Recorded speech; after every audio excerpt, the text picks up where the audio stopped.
Hi guys, one day exam factory में आप सभी का स्वागत है। गाइस आज हम लोग पॉलिटी का 365 देखने वाले हैं। ठीक है, कल पार्ट 1 ऑलरेडी अपलोड हो चुके हैं। आज जो है पार्ट 2 हम लोग देखते हैं। देखिए, अनुपातिक प्रतिनिधित्व यानी कि प्रोपोर्शनल रिप्रेजेंटेशन। ठीक है, ये न्यूज में क्यों था? क्योंकि भारत में कई विशेषज्ञों ने लोकसभा और राज्य विधानसभा चुनाव के लिए फर्स्ट पास्ट द पोस्ट चुनाव प्रणाली स्थान अनुपातिक प्रतिनिधि विचार करने में मत अपना सहमत दिया है, प्रकट किया है। ठीक है, तो इसके बारे में हम लोग देखते हैं। देखिए, फर्स्ट पास्ट द पोस्ट जो है ये साधारण बहुमत प्रणाली के तहत होता है, और ये जो है प्रोपोर्शनल रिप्रेजेंटेशन ये अनुपातिक प्रतिनिधि, दोनों में डिफरेंट क्या है ये हम लोग देखते हैं। तो कह रहा है इसका भौगोलिक इकाई क्या होता है फर्स्ट पास्ट द पोस्ट साधारण बहुमत प्रणाली का। तो देश के छोटी भौगोलिक इकाइयों में विभाजित किया जाता है, जिन्हें निर्वाचन क्षेत्र या जिला कहा जाता है। और अनुपातिक प्रतिनिधित्व जो है ये बड़े भौगोलिक क्षेत्रों निर्वाचन क्षेत्र के रूप में सीमांकित किया जाता है, और पूरे देश ही एक ही निर्वाचन क्षेत्र हो सकता है। ठीक है, प्रतिनिधित्व की बात करें तो फर्स्ट पास्ट द पोस्ट जो होता है साधारण बहुमत प्रणाली, ये प्रत्येक निर्वाचन क्षेत्र से एक प्रतिनिधि को चुनाव किया जाता है। लेकिन अनुपातिक प्रतिनिधित्व के बारे में हम लोग देखें तो ये एक निर्वाचन क्षेत्र से एक से अधिक प्रतिनिधि चुने जाते हैं। ठीक है, नेक्स्ट हम लोग देखते हैं इसके अलावा मतदान प्रक्रिया कैसे होता है। तो फर्स्ट पास्ट द पोस्ट जो होता है साधारण बहुमत प्रणाली, इसमें मतदान किसी भी उम्मीदवारों को मत दे सकता है। लेकिन अनुपातिक प्रतिनिधित्व में क्या होता है, प्रत्येक दल को प्राप्त वोटों के प्रतिशत के अनुपात विधायिका में सीटें मिलती है। ठीक है, जैसे एग्जाम्पल क्या है फर्स्ट पास्ट द पोस्ट का, संयुक्त राज्य अमेरिका में भी होता है, United kingdom, Canada, Bharat, Lok Sabha, राज्य विधानसभा में। ठीक है, और यही अनुपातिक प्रतिनिधित्व की बात करें तो इजराइल और नीदरलैंड में। ठीक है, लाभ इसमें क्या होते हैं, आम मतदाता जो होते हैं, जो वोटर्स होते हैं, जो वोट करने वाले होते हैं, उनके लिए समझना आसान होता है। और ये क्या है, एक स्थिर सरकार के गठन को सुगम बनाता है। किसी इलाके में चुनाव जीतने के लिए अलग अलग सामाजिक समूह मतदाताओं को एक साथ आने के लिए प्रोत्साहित करता है। लेकिन यहीं पे अगर हम लोग देखें अनुपातिक प्रतिनिधित्व में, तो सभी दलों को उनके वोट शेयर के आधार पर प्रतिनिधि जो होती है प्रतिनिधित्व वो सुनिश्चित करती है। अल्पसंख्यक दल स्वतंत्र जिम्मेदारी के साथ निष्पक्ष व्यवहार करती है। कम वोट बर्बाद होते हैं क्योंकि अधिक लोग जो होते हैं इसमें, देखिए अधिक लोग प्राथमिकताओं पर विचार किया जाता है। दूसरा हम लोग इसमें मतलब चैलेंजेस क्या है। ठीक है, तो चैलेंजेस है राजनीतिक दलों का उनके वोट शेयर की तुलना में अधिक या कम प्रतिनिधित्व होती है। अल्पसंख्यक को छोटे समूह छोटे दलों के लिए पर्याप्त प्रतिनिधित्व सुनिश्चित नहीं करता है। लेकिन यहीं पे प्रोपोर्शनल रिप्रेजेंटेशन जो होता है ये कई छोटे दलों के साथ खंडित विधायिका को जन्म दे सकती है। इसके साथ ही संसदीय लोकतंत्र में कम स्थिर गठबंधन सरकार हो सकती है। ठीक है, आगे हम लोग देखते हैं अनुपातिक प्रतिनिधित्व प्रणाली के प्रकार, यानी कौन कौन से टाइप है। तो एक होता है एकल संक्रमणीय मत प्रणाली। ठीक है, दूसरा सूची प्रणाली या फिर पार्टी लिस्ट सिस्टम कहते हैं। तीसरा यानी दोनों को सम्मिश्रण को अनुपातिक प्रतिनिधित्व कहते हैं। ठीक है, तो एकल संक्रमण प्रणाली में कैसे काम करता है वो लोग हम लोग देखते हैं। तो देखिए, इस प्रणाली में मतदाता जो होता है वो अपने उम्मीदवार को वरीयता क्रम में स्थान रैंक देता है, और इसी प्रणाली के अग्रलिखित निर्वाचन के लिए अपनाया गया है, जैसे कि राज्यसभा या फिर राज्य विधान परिषद, राष्ट्रपति और उपराष्ट्रपति के चुनाव वगैरह में। ठीक है, इसके अलावा सूची प्रणाली या पार्टी लिस्ट में क्या होता है, इस प्रणाली में मतदाता जो होते हैं वो उम्मीदवारों को नहीं लेकिन राजनीतिक दलों को मत देते हैं। यानी कि उम्मीदवार जो होते हैं उनको नहीं देते हैं, लेकिन राजनीतिक जो दल होता है, ठीक है, पॉलिटिकल जो ग्रुप होता है उनको मत देते हैं, और इसके बाद दल को मतों के हिस्सों में अनुपात में सीट प्राप्त करते हैं। ये दोनों का मिश्रण जो है ये है मिश्रित सदस्य अनुपातिक प्रतिनिधित्व, यानी कि प्रत्येक प्रादेशिक निर्वाचन क्षेत्र से first past the post system के जरिए एक प्रत्याशी का निर्वाचन किया जाता है, और इसके अलावा विविध दलों को प्राप्त मतों के प्रतिशत के आधार पर भी अतिरिक्त सीटों को भरा जाता है। ठीक है, नेक्स्ट हम लोग देखते हैं, कह रहा है संसदीय समिति यानी कि पार्लियामेंट्री कमिटी ये चर्चा में क्यों था? तो चर्चा में था क्योंकि लोक लेखा समिति और प्राक्कलन समिति के पुनर्गठन के लिए लोकसभा में प्रस्ताव पेश किया गया। ठीक है, संसदीय समिति के बारे में हम लोग देखते हैं। इससे तात्पर्य ऐसी समिति से है यानी कि जो सदन नियुक्त या फिर निर्वाचित होती है। ठीक है, इसके अध्यक्ष के द्वारा नामित होता है और जो अध्यक्ष निर्देशन में कार्य करती है। ये सदन या अध्यक्ष को अपनी रिपोर्ट प्रस्तुत करती है। इसके साथ ही सचिवालय सहायता व्यवस्था को लोकसभा सचिवालय द्वारा किया जाता है। संसदीय समिति की इतिहास ब्रिटिश संसद से जुड़ा हुआ है। ये समिति जो है प्राधिकरण यानी कि आर्टिकल की बात करें तो ये समिति आर्टिकल 105 आर्टिकल 118 से प्राप्त होता है। ठीक है, 18 आर्टिकल 105 आर्टिकल 118 105 में क्या है कि संसद के, ठीक है, सांसदों के विशेषाधिकार से संबंधित है। आर्टिकल 118 में मेंशन है कि अपनी प्रक्रिया कार्य सचिवालय विनियमित यानी कि रेगुलेट करने का नियम बनाने का अधिकार देता है। संसदीय समिति के प्रकार क्या क्या है? तो एक तदर्थ समिति होता है, दूसरा अस्थायी समिति होता है। ठीक है, तो विशिष्ट उद्देश्य के लिए गठित किया जाता है। जब ये समिति सौंपे गए कार्य पूरा कर लेती है तो ये विघटित हो जाता है, यानी कि जब ये कोई मकसद के लिए, जैसे कि तदर्थ समिति होता है, ये परमानेंट नहीं होता है। जब ये जैसे कोई भी कमिटी बैठा, मान लो उसका काम कंप्लीट, तो ये भी खत्म कर दिया जाता है। ठीक है, लेकिन अस्थाई समिति जो होता है वो चलते रहता है।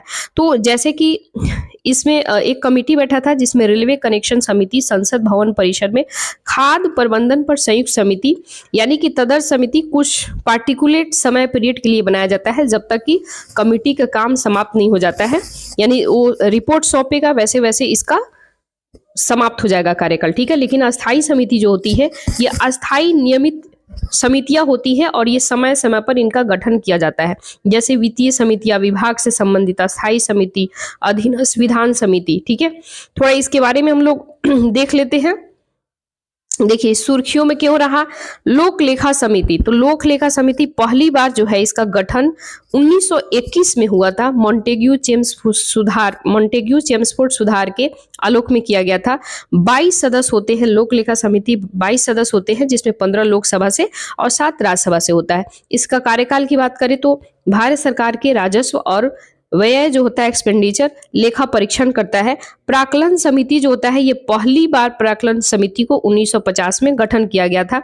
ये लोग, इसमें राज्यसभा का मेंबर नहीं होता है। प्राक्कलन समिति में टोटल जो सदस्य होता है वो लोकसभा का ही होता है। तो आपसे ये अक्सर पीटी जो देखिएगा, पीवाई क्वेश्चन देखिएगा, प्रीवियस ईयर क्वेश्चन, तो इसमें लोक लेखा समिति, प्राक्कलन समिति दोनों को मिला करके मर्जिंग करके आपसे दे देगा या फिर क्वेश्चन दे देगा कि प्राक्कलन समिति जो है, क्या प्राक्कलन समिति में 22 मेंबर जो है ये लोकसभा से होते हैं, लोकसभा। ठीक है, और दे देगा ऑप्शन 1, फिर ऑप्शन 2 देगा कि प्राक्कलन समिति ये जो है, तो यहाँ पे लिखेगा प्राक्कलन समिति, प्राक्कलन कमेटी या समिति जो भी बोलो, प्राक्कलन समिति जो है इसमें राज्यसभा से 7 मेंबर होता है। तो स्टेटमेंट बना के दे देगा कि इनमें से कौन सा सही है। तो दोनों सही नहीं है, दोनों का दोनों गलत हो जाएगा। ठीक है, तो आप सभी को याद रखना है लोक लेखा समिति में क्या होता है, 15 सदस्य होते हैं जो लोकसभा से होते हैं, 7 राज्यसभा से होता है, दोनों मिला के 22 हो गया। लेकिन प्राक्कलन समिति में टोटल लोकसभा से ही होते हैं। यानी लोकसभा लाइक बोले तो लोअर हाउस, ठीक है, अपर हाउस राज्यसभा को बोलते हैं। ठीक है, तो प्रशासन में दस्ता लाने के लिए वैकल्पिक नीतियों का सुझाव देना, सहमति या जांच करता है प्राक्कलन में अंतर्निहित नीति के सीमा में रहते हुए धन ठीक ढंग से आवंटित किया गया है या नहीं, ये सब जांच करती है। संसदीय राजभाषा समिति, ठीक है, केंद्रीय गृह मंत्रालय और सहकारिता मंत्री को सर्वसम्मति से संसदीय राज समिति का फिर से अध्यक्ष चुना गया है। संसदीय राज समिति के बारे में कुछ विशेष हम लोग देखते हैं फैक्ट। तो इसमें कह रहा है कि इसका गठन जो है राजभाषा अधिनियम 1963 धारा 4 के अंतर्गत सबसे पहले 1967 में किया गया था। ठीक है, इस अधिनियम में सरकारी परियोजना के लिए हिंदी को अपनाने का उपबंध किया गया और इसके अलावा अधिनियम को लागू होने का 10 वर्ष के बाद राजभाषा समिति का गठन किया गया था। ठीक है, प्रावधान किया गया था। नेक्स्ट हम लोग देखते हैं, कह रहा है सदस्य समिति 30 सदस्य होते हैं, इनमें से 20, एक मिनट गाइज, संसदीय राजभाषा समिति के बारे में हो रहा है बात। तो इसमें क्या है, 30 सदस्य जो होते हैं, इसमें 20 लोकसभा से होते हैं, 10 राज्यसभा से होते हैं। इनका चयन अनुपातिक प्रतिनिधित्व प्रणाली के अनुसार एकल संक्रमणीय मत के माध्यम से होता है। ठीक है, इसका कार्य क्या होता है कि संघ के राजकीय परियोजना के लिए हिंदी के उपयोग में हुई प्रगति की समीक्षा करना, राष्ट्रपति के समक्ष सिफारिश को प्रस्तुत करता है। ठीक है, जब इसका जो भी समीक्षा वगैरह करता है, जांच पड़ताल करता है, वो सभी राष्ट्रपति के समक्ष प्रस्तुत करता है। राज्यसभा की विशेषाधिकार समिति के बारे में हम लोग देखते हैं। तो ये राज्यसभा की विशेषाधिकार समिति सदन की कार्यवाही में बाधा डालने के लिए 12 विपक्ष सांसदों को कदाचार का दोषी पाया है। राज्यसभा की विशेषाधिकार समिति के बारे में हम लोग देखते हैं। यह संसदीय विशेषाधिकार का उल्लंघन, जांच, इससे जुड़े मुद्दों के समाधान के लिए जिम्मेदार है। संसदीय विशेषाधिकार वास्तव में संसद के दोनों सदनों तो राज्यसभा लोकसभा दोनों हो जाएगा। ठीक है, उनके सदस्यों को अपने कार्यों को कुशलतापूर्वक संपन्न कराने के लिए कुछ विशेषाधिकार उन्मुक्तिया हुआ था। ठीक है, इस समिति में 10 सदस्य होते हैं, राज्यसभा का सभापति नामित करता है। ठीक है, इसके अलावा इसमें 10 सदस्य होते हैं, राज्यसभा का सभापति नामित करता है। इसके अलावा लोकसभा की विशेषाधिकार समिति, इसमें 15 होते हैं और लोकसभा का अध्यक्ष नामित करता है। ठीक है, इसमें आपसे एक ऑप्शन बना के दे देगा कि लोकसभा का अध्यक्ष है तो कहेगा कि राष्ट्रपति करता है। तो आपको वैसे पॉलिटी में आप लोग पढ़े होंगे, 365 का पढ़ने का मतलब ये रहता है कि ओवरऑल आपका रिवीजन हो जाए अच्छे से। ठीक है, राज्यसभा की विशेषाधिकार समिति का अध्यक्ष राज्यसभा के सदस्यों में से नियुक्त किया जाता है और उसकी नियुक्ति जो होती है वो सभापति करते हैं। ठीक है, कैबिनेट समिति हम लोग देखते हैं। तो केंद्र सरकार ने 8 कैबिनेट समिति का गठन किया है। कैबिनेट मंत्रिमंडलीय समिति के बारे में देखते हैं। ये समिति संविधानोत्तर यानी कि एक्स्ट्रा कॉन्स्टिट्यूशनल प्राकृतिक होती है, यानी कि संविधान में इनका उल्लेख नहीं है। ठीक है, तो ये याद रखना है। समिति भारत सरकार कार्य संचालन 1961 के तहत गठित किया गया था। ठीक है, इसको थोड़ा जूम कर देते हैं ताकि आप लोग को दिखाई देगा। देखो, समिति भारत सरकार के कार्य संचालन 1961 के तहत गठित किया गया था। कैबिनेट विशेष क्षेत्रों में निर्णय लेने में मदद के लिए समिति जो होती है इसका प्रणाली का उपयोग करती है। राजनीतिक मामले में समिति, आर्थिक मामले की समिति, नियुक्ति समिति की अध्यक्षता प्रधानमंत्री के द्वारा किया जाता है। ठीक है, संसदीय मामलों की समिति की अध्यक्षता जो है वो गृह मंत्री के द्वारा किया जाता है। इनमें आमतौर पर केवल कैबिनेट मंत्री ही शामिल होते हैं, गैर कैबिनेट मंत्री को सदस्य नहीं बनाया जाता है। ठीक है, तो आप अपना इतना ध्यान देंगे। नेक्स्ट हम लोग देखते हैं, देखिए संसद का सचिवालय, ये न्यूज में क्यों था संसद का सचिवालय, तो इसके बारे में थोड़ा सा हम लोग देख लेते हैं। संसद का सचिवालय, सेक्रेटरिएट ऑफ पार्लियामेंट। ठीक है, तो भारतीय संसद के गठन 75 वर्ष पूरा हो चुका है। ठीक है, क्योंकि 1950 में इसका गठन हुआ था। तो आप जोड़ो 50 साल, 50-100 साल। ठीक है, 1950, 50-100, 2000 हुआ, 2025 चल रहा है तो 75 साल हो गया। तो आपको याद रखना, भारतीय संसद के गठन 75 वर्ष पूरा हो चुका है। और संसदीय सचिवालय दोनों सदन, राज्यसभा लोकसभा की प्रक्रिया, परंपरा और विधान ज्ञान का संरक्षण रहा है। ठीक है, संवैधानिक प्रावधान क्या है, आर्टिकल 98 में मेंशन है कि संसद के प्रत्येक सदन अलग सचिवालय स्टाफ होगा। संसद कानून के द्वारा संसद के प्रत्येक सदन के सचिवालय कर्मचारी भर्ती, नियुक्ति, उनकी सेवा शर्तें विनियमित कर सकती है, रेगुलेट कर सकती है, लेकिन अभी तक ऐसा कोई कानून पारित नहीं किया गया है। ठीक है, तो याद रखना है। नेक्स्ट हम लोग देखते हैं, ये रहा नेक्स्ट। देखिए आर्टिकल, संसद के दोनों आर्टिकल, यानी कि कौन सा आर्टिकल, तो 98 के तहत, आर्टिकल 98 के तहत संसद के दोनों सदनों के लिए समिति पदों के सृजन भी अनुमति देता है। आर्टिकल 87 में अनुच्छेद के तहत राज्य विधानमंडल के सचिवालय के लिए आर्टिकल 98 के समान ही प्रावधान किया गया है। राज्यसभा लोकसभा 1952 में अस्तित्व में आया था। हालांकि लोकसभा सचिवालय को संसदीय सचिवालय ही कहा जाता है। इसके विपरीत राज्यसभा के राज्य परिषद सचिवालय नामक एक नए सचिवालय का निर्माण भी किया गया था। ठीक है, वर्ष 1954 में दोनों सचिवालय के नाम बदल करके राज्यसभा सचिवालय, लोकसभा सचिवालय 1954 में किया गया था। दोनों सदनों के सचिवालय को कार्यात्मक आधार पर 10 सेवाएं वर्गीकृत किया गया है। 10 सेवाओं में विधायिका, विधायी कार्यकारी और प्रशासनिक सेवा सब, ठीक है, रिपोर्टिंग सेवा आदि इसमें शामिल है। लोकसभा अध्यक्ष, राज्यसभा सभापति अपने अपने सचिवालय में नए पद सृजित यानी कि उसका सृजन कर सकते हैं, ठीक है। यह श्रेणी 2 के पदों के लिए केंद्रीय वित्त मंत्रालय के साथ पूर्व परामर्श करना अनिवार्य है, यानी कि केंद्रीय वित्त मंत्रालय जो है यानी कि फाइनेंस मिनिस्टर, उनसे राय मशवरा करना बहुत जरूरी है, उन्हें परामर्श लेना जरूरी है, ठीक है। दोनों सदनों के महासचिव का भारत सरकार कैबिनेट समक्ष सचिव के समक्ष है, ठीक है। वरीयता सूची में कैबिनेट सचिव को 11वें स्थान पर रखा गया है, जबकि लोकसभा राज्यसभा महासचिव को 23वें स्थान पर रखा गया है, ठीक है। नेक्स्ट हम लोग देखते हैं, नेक्स्ट कह रहा है सचिवालय के कार्य क्या क्या होते हैं, थोड़ा हम लोग ये देख ले। तो देखिए, संसद के दोनों सदनों के प्रभावी कामकाज के लिए सचिवालय सहायता उपलब्ध कराना, विभिन्न संसदीय समिति को सचिवालय सेवा प्रदान करना, अनुसंधान संदर्भ सामग्री तैयार करना, अलग अलग डॉक्यूमेंट प्रकाशित करना, इसके साथ ही वेतन अन्य भत्तों का भुगतान करना, महासचिव के द्वारा पीठासीन अधिकारी, ठीक है, पीठासीन अधिकारी को सहायता और सलाह देना, सदनों की प्रतिदिन की कार्यवाही का रिकॉर्ड तैयार करना, उन्हें प्रकाशित करना, ठीक है। इसके साथ ही सचिवालय की संरचना क्या है, स्ट्रक्चर क्या है, तो लोकसभा सचिवालय का हम लोग देखते हैं, फिर राज्यसभा का सचिवालय भी देखेंगे। तो लोकसभा के अध्यक्ष, लोकसभा सचिवालय के लोकसभा के अध्यक्ष होते हैं, लोकसभा अध्यक्ष जो होते हैं, यानी कि लोकसभा सचिवालय लोकसभा अध्यक्ष के मार्गदर्शन नियंत्रण में कार्य करता है। प्रशासनिक प्रमुख कौन होता है, तो लोकसभा महासचिव होते हैं इसमें, ठीक है। इसके अलावा भर्ती और सेवा की शर्तें, लोकसभा सचिवालय भर्ती सेवा, इसमें सब इंक्लूडेड है। राज्यसभा की बात करें तो राज्यसभा सभापति यानी कि वाइस प्रेसिडेंट जो होते हैं, उपराष्ट्रपति जिन्हें आप कहते हैं, ठीक है। तो राज्यसभा के सभापति जो होते हैं, ये सचिवालय सभापति के प्रशासनिक नियंत्रण में कार्य करता है। और प्रशासनिक प्रमुख इसमें कौन होता है, तो महासचिव होता है।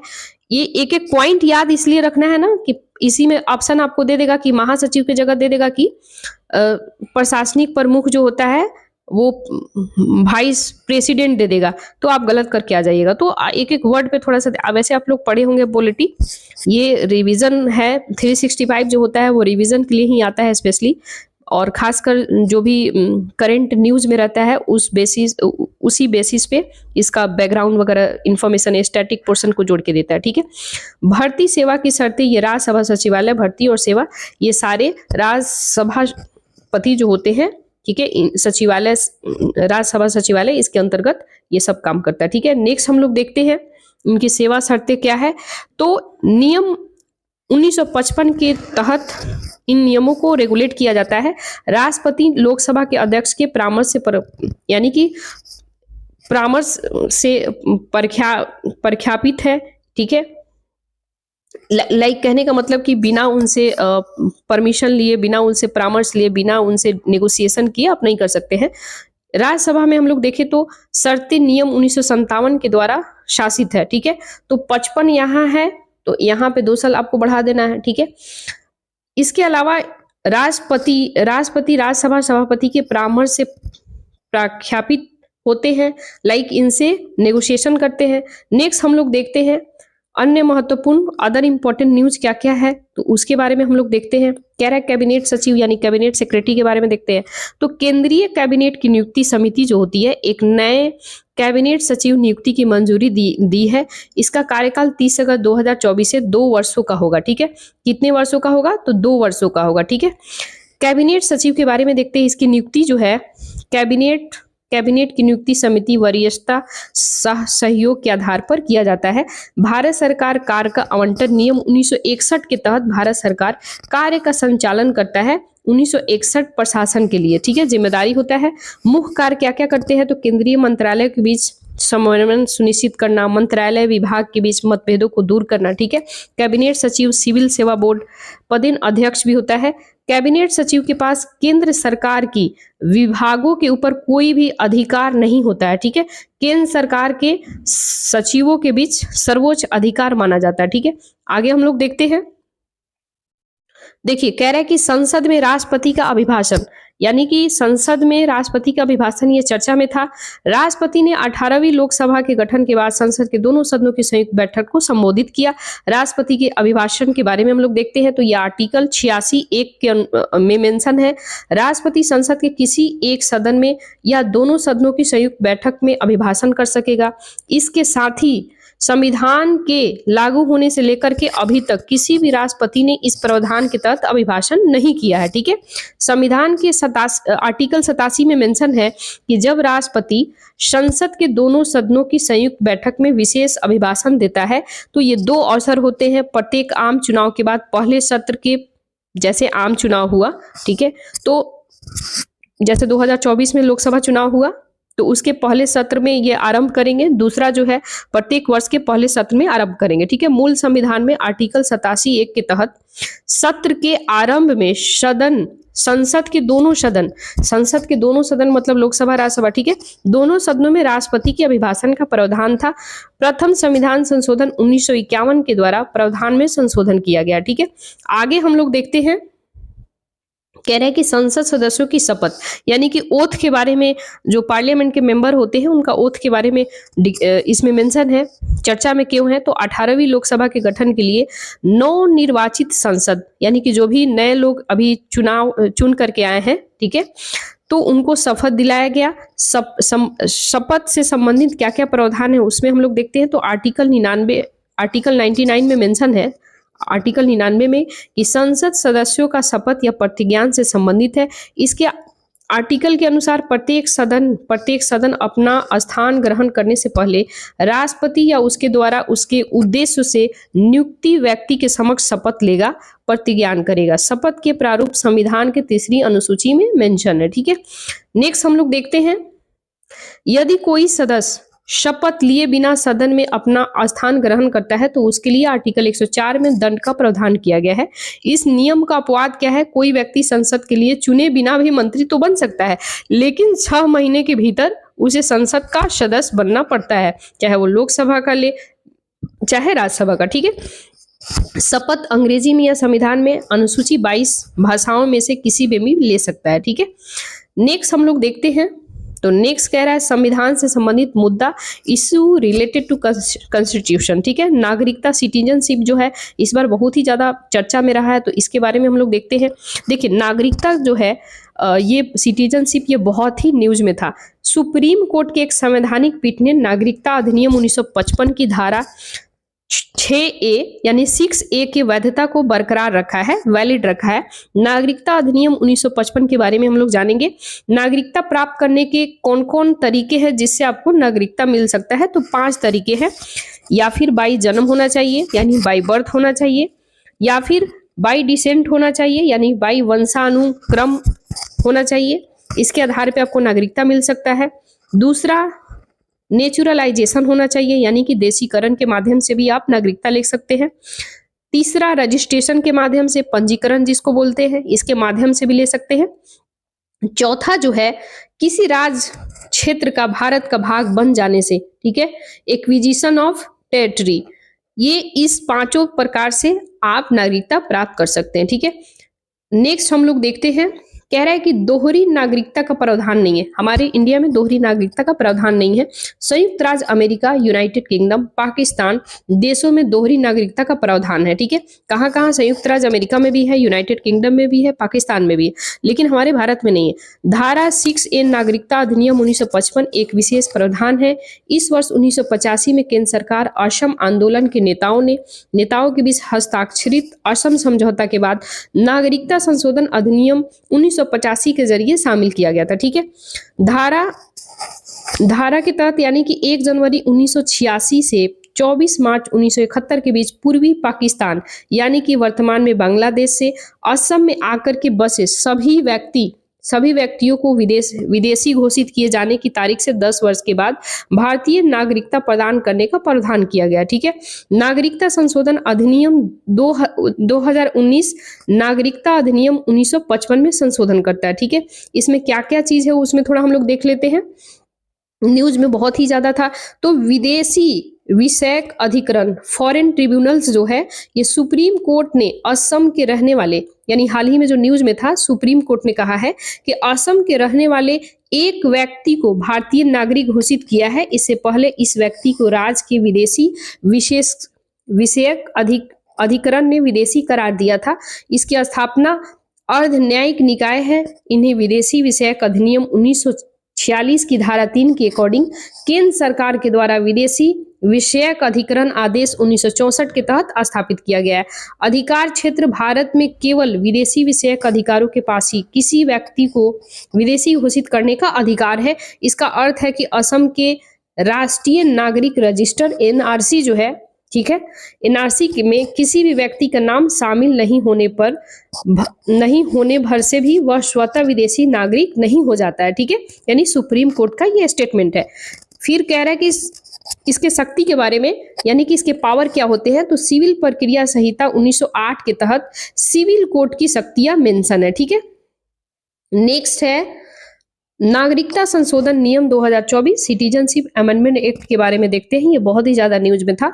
तो नागरिकता नियम 2009 में संशोधन किया गया है और नागरिकता संशोधन नियम 2024 को अधिसूचित ऐसा नागरिकता संशोधन अधिनियम यानी कि सीए 2019 को लागू करने का उद्देश्य से किया गया था। इसके बारे में हम लोग देखते हैं विशेष। देखिए, नागरिकता संशोधन नियम 2024 के क्या क्या मुख्य बिंदु हो सकते हैं। तो इसकी पात्रता क्या है। तो पंजीकरण देशीकरण के तहत भारत का नागरिकता के लिए आवेदन कर सकता है। भारतीय मूल का व्यक्ति होना चाहिए या किसी भारतीय नागरिक से शादी करने वाले महिला या पुरुष होना चाहिए। नेक्स्ट है कि भारतीय नागरिक की नाबालिगता संतान हो। वह व्यक्ति जिसके की माता पिता भारतीय नागरिक के रूप में पंजीकृत होना चाहिए।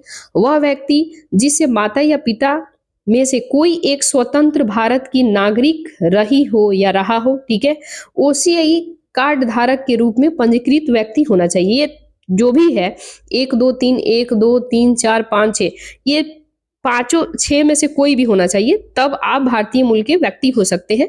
ठीक है, इसका पात्रता है। नेक्स्ट हम लोग देखते हैं देशीकरण या नागरिकता के लिए अन्य पात्रता।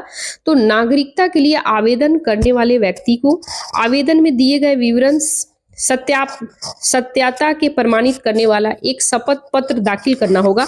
साथ ही उसमें आवेदक के चरित्र की गवाही देने के लिए किसी भारतीय नागरिक के द्वारा एक शपथ पत्र प्रस्तुत करना होगा। इसके साथ ही भारतीय संविधान की 8वीं अनुसूची में सूचीबद्ध भाषा में किसी भी एक भाषा का पर्याप्त ज्ञान होना चाहिए। ठीक है, राष्ट्रीयता का प्रमाण सर्टिफिकेट जो है कैसे मिलेगा। तो इसके लिए कुछ नियम बनाए गए हैं। नियम के बारे में हम लोग देखते हैं। तो कह रहा है कि नियमों में मूल देश के साबित करने के लिए आपको साबित करना है तो दस्तावेजों की आवश्यकता में छूट दिया गया है। आवेदक जो आवेदन करेगा वो अब भारत में प्रवेश में प्रमाण के रूप में 20 अलग अलग दस्तावेज प्रस्तुत कर सकते हैं।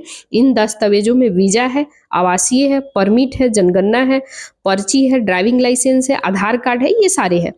दूसरे देश की नागरिकता का त्याग करना, तो ये कैसे है हम लोग इस पे थोड़ा देखते हैं। तो आवेदकों को एक घोषणा पत्र भी सौंपना होगा।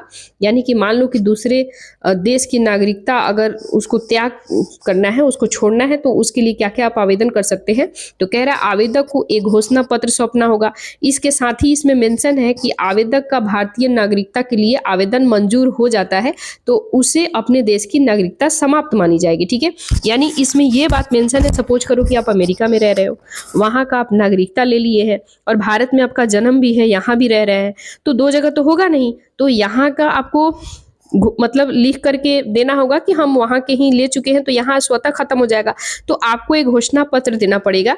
ठीक है, और इसके बाद जब वो मंजूर हो जाएगा तो आपका यहाँ का जो सिटीजनशिप है वो खत्म हो जाएगा और वहाँ के आप अमेरिका के हो जाएंगे। लाइक एक एग्जांपल दिए, चाहे नॉट अमेरिका, किसी भी देश में यदि आप वहाँ के ले लिए हैं तो यहाँ का स्वतः खत्म होगा। उसमें आपको एक घोषणा पत्र देना पड़ेगा, उसमें सब भरना पड़ेगा टोटल। ठीक है, एक फॉर्म आता है, एप्लीकेशन फॉर्म जिसे कह सकते हैं।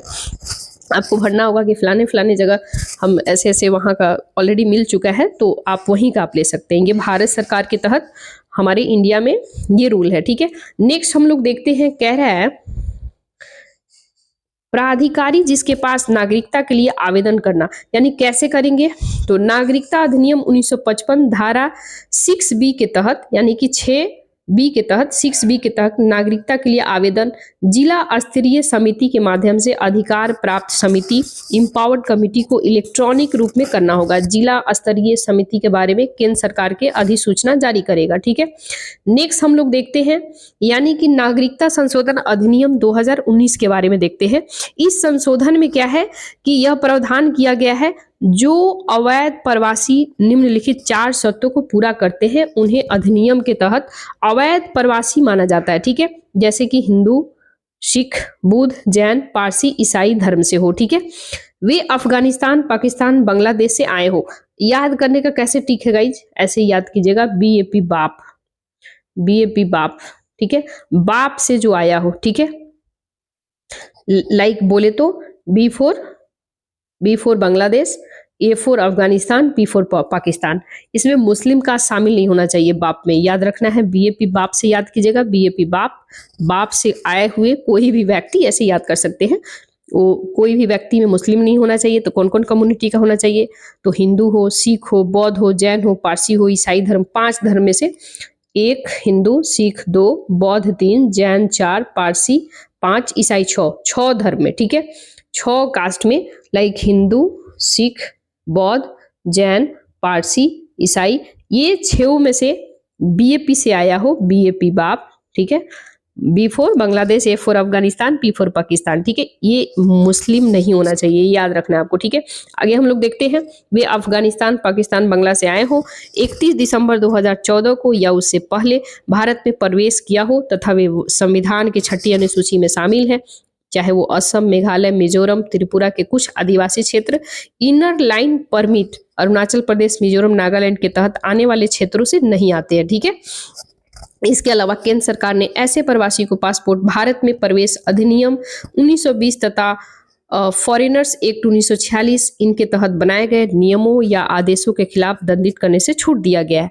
इसके बारे में देशीकरण के जरिए नागरिकता लेने का 11 वर्ष से घटा करके 5 वर्ष कर दिया गया है। Overseas citizenship of India, OCI जिसको बोलते हैं, ओवरसीज सिटीजनशिप ऑफ इंडिया, पंजीकरण रद्द करने के 5 आधार अधिनियम की यह प्रावधान किया गया है कि केंद्र सरकार कुछ दशाओं में प्रवासियों को OCI पंजीकरण रद्द कर सकती है। ठीक है, नेक्स्ट हम लोग देखते हैं, तो नेक्स्ट टॉपिक बहुत ही OCI जो अभी हम लोग देखे हैं, ओवरसीज सिटीजन ऑफ इंडिया, तो ये भी बहुत ज्यादा चर्चा में था, तो इसके बारे में हम लोग देखते हैं। देखिए, विदेश मंत्रालय, फॉरेन मिनिस्टर जो है, विदेश मंत्रालय ने OCI कार्ड धारकों को विदेशी के रूप में पुनर्वर्गीकृत किए जाने से संबंधित चिंताओं को दूर करते हुए यह स्पष्ट कहा है कि वर्तमान OCI नियम परिवर्तन रहेगा। तो क्या क्या है उसके बारे में हम लोग देखते हैं। देखिए, OCI योजना 2005 में नागरिकता अधिनियम 1955 में संशोधन करके प्रस्तुत किया गया है।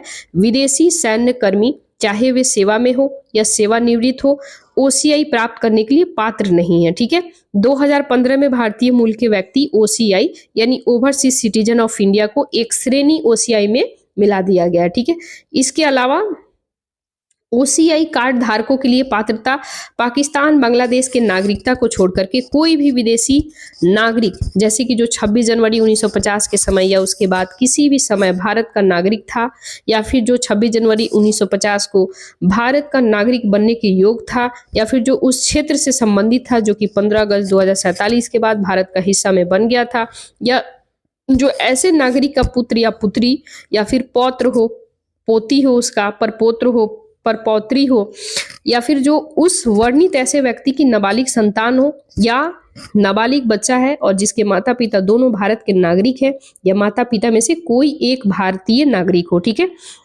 यानी कि ये सब जो है OCI कार्ड धारक के लिए ये इतना चीज आपको बताया गया है कि ये सभी में से होना चाहिए, या फिर भारतीय नागरिक या OCI कार्ड धारक का विदेशी मूल का जीवन साथी जिसका विवाह आवेदन प्रस्तुत करने में कम से कम 2 वर्ष पहले पंजीकृत हुआ हो। ठीक है, इसके लाभ क्या क्या है OCI कार्ड धारक को, तो भारत यात्रा है तो जीवन भर के लिए बहु प्रवेश बहुउद्देशीय वीजा मिलेगा। कृषि या बागान भूमि के खरीद, भारतीय बच्चों के अंतर्देशीय दत्तक ग्रहण से संबंधित मामलों को छोड़कर कुछ वित्तीय, आर्थिक और शैक्षणिक मामलों में अनिवासी भारतीय एनआरआई के साथ समानता मिलेगा। इसके साथ ही नागरिकता अधिनियम 1955 की धारा 5 एक सब क्लॉज जी के तहत ओसीआई कार्ड धारक 5 वर्षों की अवधि पूरी करने के बाद भारतीय नागरिकता प्राप्त करने के लिए पात्र होगा, बशर्ते वह आवेदन करने से पहले पिछले 5 वर्षों में से 1 वर्ष भारत में निवास कर चुका हो, या फिर ओसीआई कार्ड धारक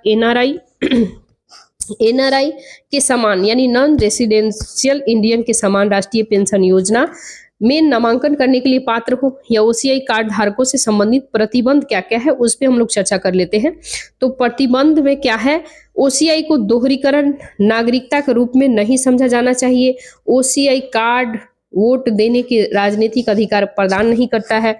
ओसीआई कार्ड धारक अग्रलिखित भारतीय संवैधानिक पदों पर नियुक्ति के लिए आप पात्र होते हैं। राष्ट्रपति आर्टिकल 58, उपराष्ट्रपति 66, उच्च न्यायालय न्यायाधीश आर्टिकल 124 और उच्चतम न्यायालय 124 और उच्च न्यायालय 217 में न्यायाधीश, ठीक है, यानी इसके लिए ये पात्र नहीं है, ठीक है।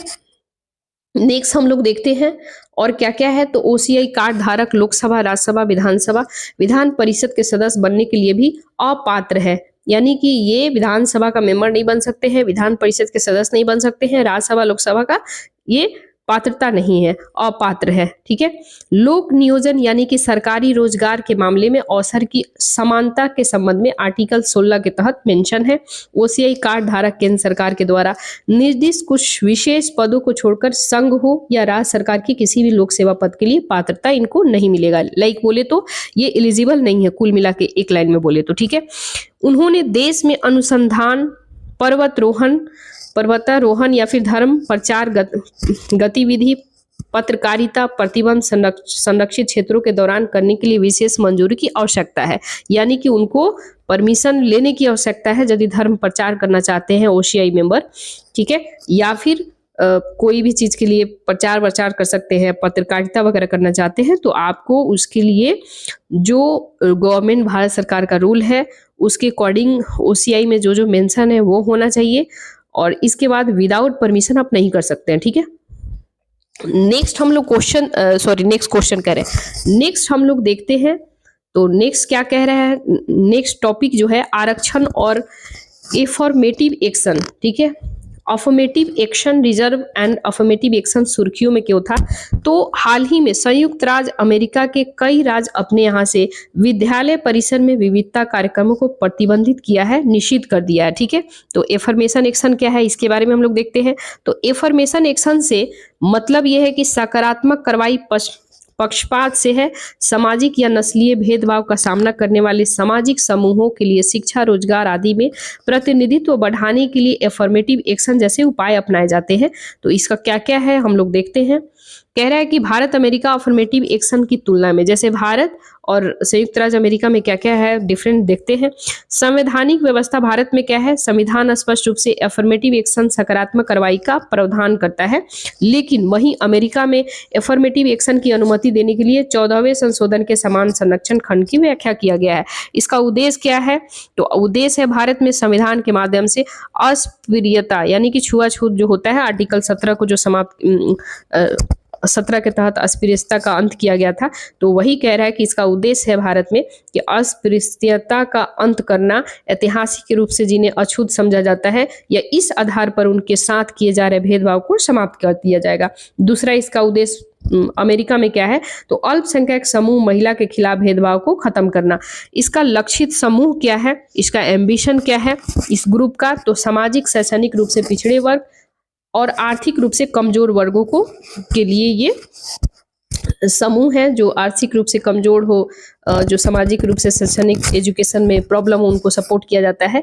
और संयुक्त राज्य अमेरिका में इसका क्या मतलब लाइक बोले तो इसका एम्बिशियस है, तो अफ्रीका, अमेरिका, हिस्पैनिक, एशियाई अमेरिकी आदि ये जो भी इस कम्युनिटी से बिलोंग करते हैं उनको लाइक उन पे प्रोटेक्शन करना, ठीक है। प्रणाली के बारे में हम लोग देखते हैं तो ये कोटा प्रणाली के आधार पर काम करता है। विविधता जो है समानता और समावेशन कार्यों पे आधारित पे ये काम करता है। नेक्स्ट हम लोग देखते हैं तो ये कह रहा है इसका प्रावधान क्या है। तो आर्टिकल भारत में 54(4) और 16(4) के राज्यों को आरक्षण प्रदान करने में सक्षम बनाता है।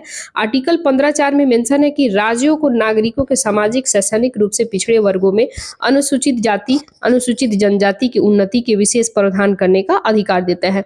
आर्टिकल 16(4) में यह मेंशन है कि राज्य को यह अधिकार प्रदान किया गया है कि वह राज्यों में सेवा में पर्याप्त प्रतिनिधि न पाने वाले नागरिकों के किसी भी पिछड़े वर्ग के पक्ष में नियुक्तियों या फिर पदों के आरक्षण के लिए प्रावधान कर सके। दूसरा, अमेरिका में इसका प्रावधान क्या है कि यह 1961 में एक कार्यकारी आदेश के माध्यम से शुरू हुआ था। इसके बाद में कानूनी समर्थन देने के लिए 1964 में नागरिक अधिकार अधिनियम लागू किया गया था। आरक्षण के लिए ऊपरी सीमा क्या है भारत में, तो इंदिरा सहनी मामला आया था। दिए गए फैसले में सुप्रीम कोर्ट के द्वारा 50% की ऊपरी सीमा निर्धारित किया गया है, जबकि अमेरिका में कोई ऊपरी कानूनी सीमा नहीं है। ठीक है, देखिए दूसरा, सब क्लासिफिकेशन ऑफ शेड्यूल कास्ट, ये बहुत ही ज्यादा चर्चा में था, यानी अनुसूचित जाति और उप वर्गीकरण, यानी कि सब क्लासिफिकेशन करना शेड्यूल कास्ट में। तो शेड्यूल कास्ट में भी वर्ग, जैसे कि एक मान लो शेड्यूल कास्ट है, उसमें भी कास्टिज्म में और एक सब क्लासिफिकेशन करना। ठीक है, तो इसमें ये न्यूज में क्यों था, इसके बारे में हम लोग देखते हैं। तो हाल ही में सुप्रीम कोर्ट में 7 न्यायाधीश की संविधान पीठ ने पंजाब राज्य वर्सेज बनाम दरविंदर सिंह अन्यवाद 2024 में निर्णय दिया गया कि अनुसूचित जाति को उपवर्गीकरण भारत के संविधान के आर्टिकल 14, 15(4) और 16(4) के तहत स्वीकार्य है। सुप्रीम कोर्ट के अनुसार राज्य अनुसूचित जाति समुदाय के भीतर अधिक वंचित समूहों को अतिरिक्त कोटा आरक्षण प्रदान करने के लिए अनुसूचित जाति का उपवर्गीकरण कर सकते हैं। सपोज करो, ये क्यों किया जाता है, एक लाइन में हम सिंपल भाषा में आप लोग को समझाए तो ये इसलिए किया जाता है। सपोज करो कि कोई एक वर्ग है शेड्यूल कास्ट यानी एससी, तो एससी में बहुत सारे ऐसे लोग हैं जो गवर्नमेंट की तरफ से इनको बेनिफिट डायरेक्ट मिल जा रहा है, और एससी में ही बहुत सारे जो, जैसे मान लो कि एक कम्युनिटी एससी में एक हो गया, एक दो हो गया। ठीक है, तो ये एससी कम्युनिटी के जो है ये भी एससी के हैं, लेकिन इन लोगों को ये नौकरी भी मिल गई है, अमीर भी हैं, बहुत ज्यादा अमीर है, हर गवर्नमेंट की हर एक एक चीज फैसिलिटी मिलते जा रहा है। लेकिन उसी में जो कुछ एससी कम्युनिटी के हैं ये अभी के अभी पिछड़े के पिछड़े वर्ग है। तो गवर्नमेंट क्या करता है इसमें, गवर्नमेंट क्योंकि भाई सबको कहते हैं ना इक्वल लेके चलना है, हमको सबको इक्वल ट्रीट करना है। ठीक है, तो कहने का मतलब है ये जो इसी में जो एससी के लोग हैं शेड्यूल कास्ट, ये पिछड़ा का पिछड़ा ही रह गया है, और अमीर जो है, जो जिसको नौकरी हो गया, जिसके बाप दादा सर्विस में है, बेटा सर्विस में है, धन संपत्ति सर्विस में है, मतलब सर्विस कर रहे हैं, धन इतना ज़्यादा है, बहुत ज़्यादा, सब के सब घर में कमा रहा है, धन संपत्ति बहुत ज़्यादा है, इसके बावजूद भी ये लोग लाभ उठा रहे हैं, लेकिन इन लोगों को नहीं मिल रहा है। समझ रहे हैं? तो इसीलिए सुप्रीम कोर्ट ने ये ऑर्डर दिया है कि आप आर्टिकल 14, आर्टिकल 15(4), 16(4) के तहत ये भारत सरकार चाहे तो सब वर्गीकरण यानी कि सब क्लासिफिकेशन यानी उप वर्गीकरण हिंदी में बोले तो कर सकता है, ताकि इन लोगों को भी इनके बराबरी जो है किया जा सके। ठीक है, इसका मतलब ये है। तो इसीलिए सुप्रीम कोर्ट ने अपना फैसला जो है पॉजिटिव वे दे दिया है। ठीक है, आप लोग ऐसे पढ़ लीजिएगा। ठीक है, तो यही कह रहा है कि राज्य अनुसूचित जाति समुदायों के भीतर अधिक वंचित समूहों को अतिरिक्त कोटा आरक्षण प्रदान करता है और अनुसूचित जाति का उपवर्गीकरण कर सकता है, सुप्रीम कोर्ट ने कहा है। सुप्रीम कोर्ट के फैसले के कुछ मुख्य बिंदु पे हम लोग चर्चा करते हैं। आर्टिकल 341(1) के तहत अनुसूचित जाति, ठीक है, अनुसूचित जाति अलग अलग स्तरों पर पिछड़ेपन वाली जाति, मूल वंशों या फिर जनजातियों के भी जाति समूह है। आर्टिकल 341(1) में भारत राष्ट्रपति किसी भी राज्य या केंद्र शासित प्रदेश में कुछ जाति, मूल वंशों या जनजातियों के अधिकारों के तौर पर अनुसूचित जाति के रूप में नामित कर सकता है। अनुसूचित जाति के भीतर उपवर्गीकरण आर्टिकल 341(2) का उल्लंघन नहीं करता है, ये ऑलरेडी मेंशन है, क्योंकि उपवर्गीकरण से न तो इस सूची में किसी भी नए अनुसूचित जाति को शामिल किया जाता है और ना ही इससे किसी को भी बाहर किया जाता है। आर्टिकल 341(2) के तहत संसद कानून बना करके किसी भी जाति, मूलवंश जाति, जनजाति को, अनुसूचित जाति को सूची में शामिल कर सकता है या हटा सकता है। ठीक है, नेक्स्ट हम लोग देखते हैं, कह रहा है कि अनुसूचित जाति उपवर्गीकरण का दायरा क्या है, कहाँ कहाँ तक ये सीमित है। तो ये उपवर्गीकरण सहित इस तरह के किसी भी सकारात्मक कार्रवाई का मुख्य उद्देश्य जो है पिछड़े श्रेणियों के लिए अवसर की मौलिक समानता प्रदान करना। हम आपको समझाया ना कि मतलब उसके इक्वलिटी में लाना इसका मकसद होता है। मौलिक समानता क्या है, सब स्टैंटिव इक्वलिटी क्या है, इसके सिद्धांत के अकॉर्डिंग कानून की व्यक्तियों या उनके समूहों को अलग अलग पृष्ठभूमियों और ऐतिहासिक अन्याय को ध्यान में रखना चाहिए। राज्य सरकार कुछ जाति के अपर्याप्त प्रतिनिधि के आधार पर उपवर्गीकरण कर सकता है, लेकिन राज्य को यह सिद्ध करना होगा कि किसी जाति समूह के पिछड़ेपन के कारण ही उसका अपर्याप्त प्रतिनिधित्व है। ठीक है, ये राज्य को सिद्ध करना होगा, बताना पड़ेगा। ठीक है, राज्य को कोई भी राज्य को राज्य की सेवाओं में कुछ जाति उचित प्रतिनिधित्व नहीं होने के बारे में डेटा एकत्र करना होगा।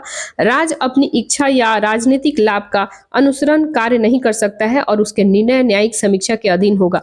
राष्ट्रपति के द्वारा आरक्षण हेतु अनुसूचित जाति समुदायों को की जो कि सूची के तैयार किया जाता है, राज्य उसमें मनमानी तरीके से हेरफेर अनुसूचित जाति विशेष जाति के पक्ष में 100% आरक्षण निर्धारित नहीं कर सकता है। ठीक है, 100% आप नहीं कर सकते हैं। ठीक है, इसके अलावा इसमें यह भी मेंशन है आर्टिकल 342A के तहत सामाजिक शैक्षिक रूप से यानी कि एजुकेशनल रूप से पिछड़े वर्गों के लिए उपवर्गीकरण की अनुमति दिया गया है। साथ ही सुप्रीम कोर्ट में यह भी कहा है कि आर्टिकल 342A के तहत राष्ट्रपति को यह सूची तैयार करने का भी अधिकार है। आर्टिकल 342A के तहत 2018 में संविधान में शामिल किया गया था। तो आइए इस पे हम लोग थोड़ा सा डीपली देखते हैं और क्या क्या मेंशन है। आरक्षण के संबंध में महत्वपूर्ण न्यायिक निर्णय क्या क्या लिया गया है अब तक।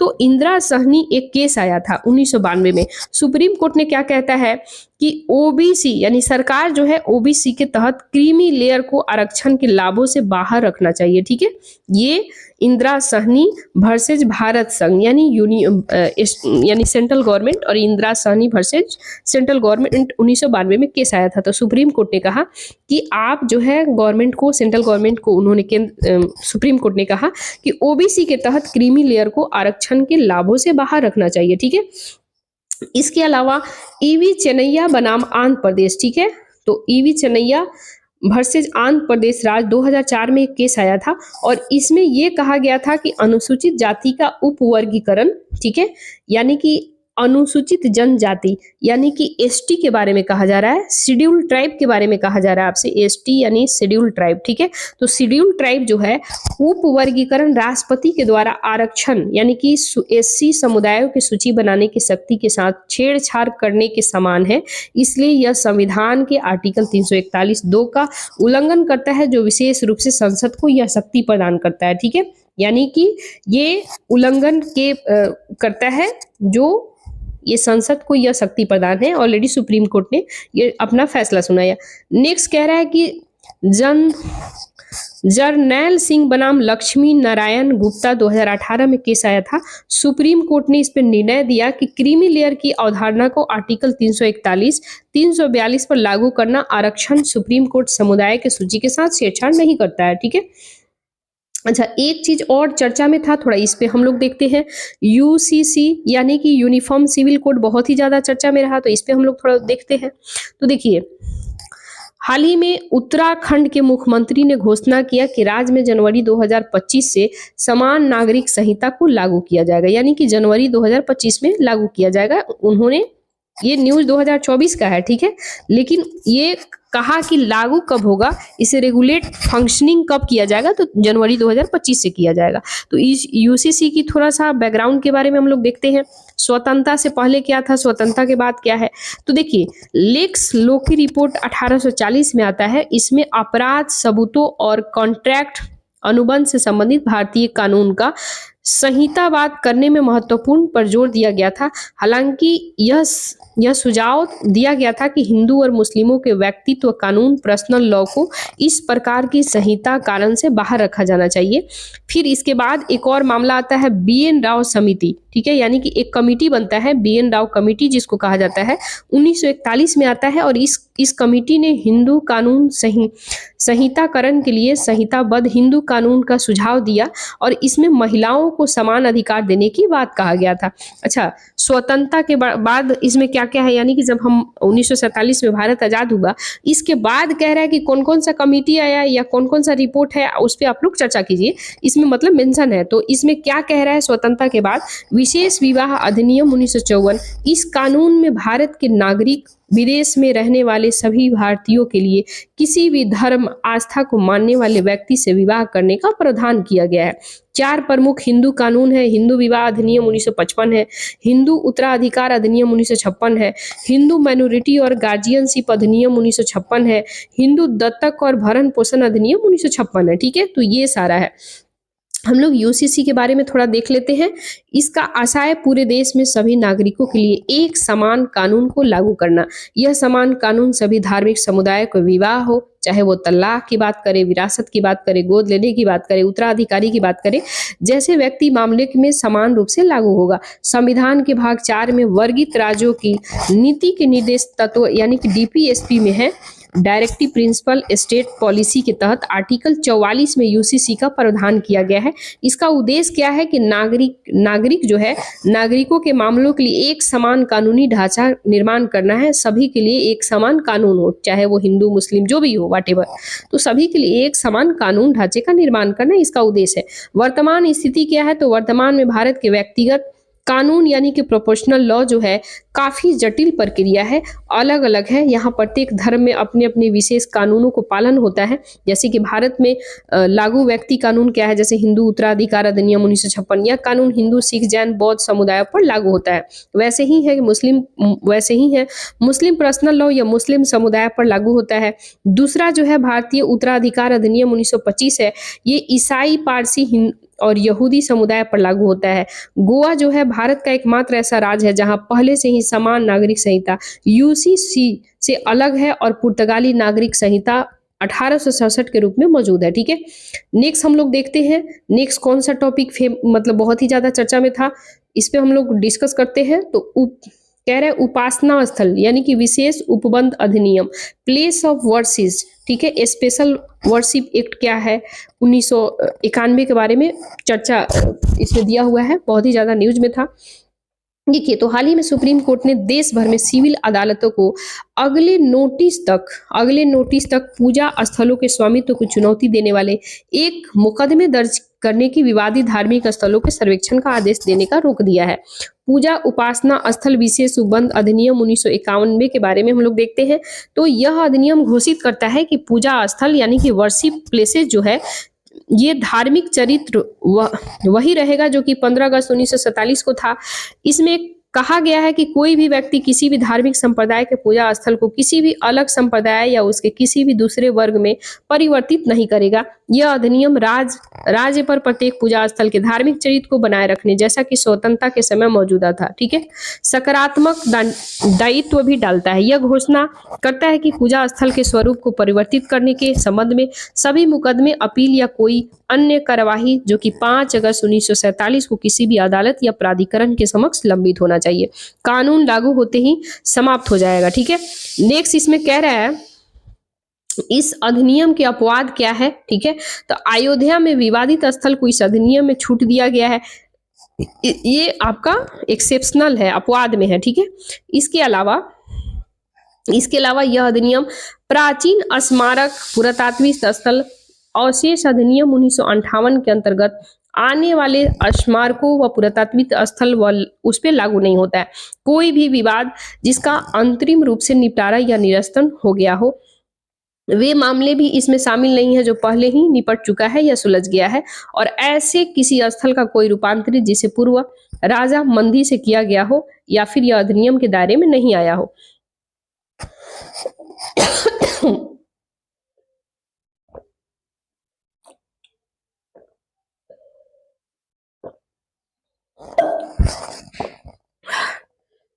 Sorry guys.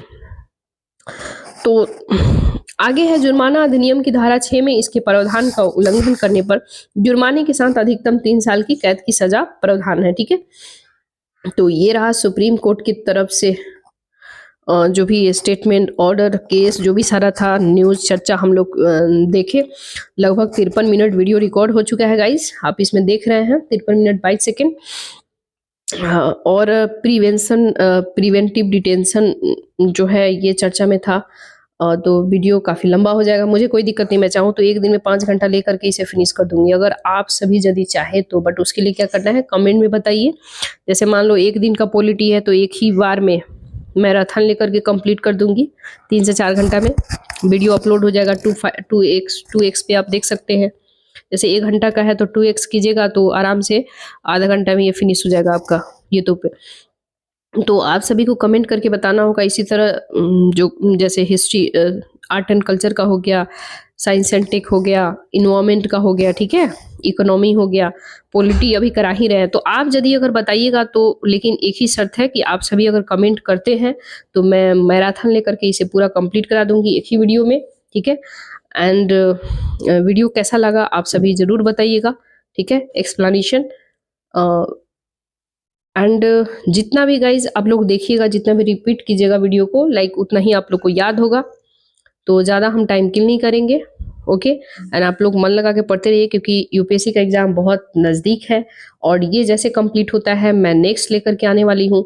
एंड इसके बाद भी हम लोग एमसीक्यू भी सोल्व करेंगे, पीवाई भी क्वेश्चन भी सोल्व करेंगे। आप सभी कमेंट में ज़रूर बताइएगा कि इसके बाद कौन सा वीडियो चाहते हैं, ठीक है। कल हम लोग स्टार्ट करने वाले हैं ये वाला प्रिवेंटिव डिटेंशन, ठीक है। जब तक लिए मन लगा के पढ़ते रहिए, फिर मिलते हैं नेक्स्ट वीडियो में। जय हिंद, जय Bharat guys, good night, bye.